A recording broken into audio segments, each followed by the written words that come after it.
Lucia lees. Hallo liewe lesertjie, vandag lees ons 'n boekterstorie Beste Maats, geskryf en vertaal deur Julia Smits-Lou, met illustrasies deur Gerard van Wyk en ontwerpe deur Penny Waterkyn. Kom lees saam. Zinzi en Timtam is beste maats. Hulle doen alles saam. Wil julle 'n seerower speel? Vra Oswin. Nee dankie, sê Zinzi. Ek sal saam met Timtam seerower speel. Wil julle saam met my 'n legkaart bou? Vra Kaya.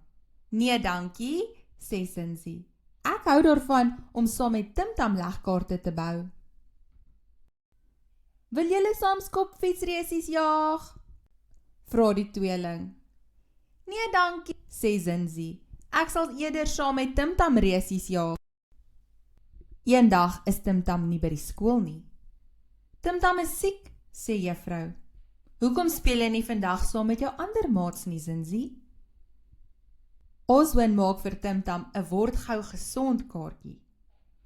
Maar Timtam is my beste maat, sê Zinzi. Jy kan my help, sê Oswin. Dompel, dompel, stempel, stempel, dompel, dompel, stempel, stempel, sê Zinzi. Toe die kaartjie klaar is, speel Oswin en Zinzi met die kostuums.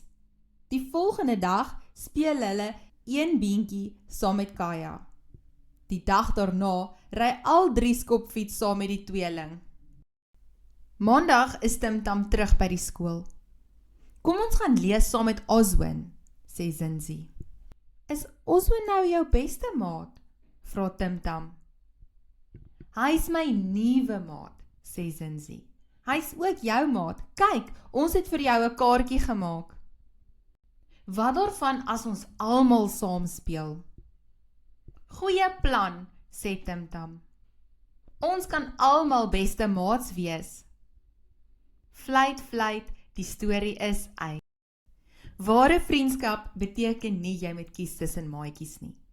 Daar is genoeg liefde en pret om met almal te deel. Hoe meer maatjies saam speel, hoe groter word die pret. As jy van die storie gehou het, druk die duimpie, deel hom met jou maats en volg ons vir nog lekker stories.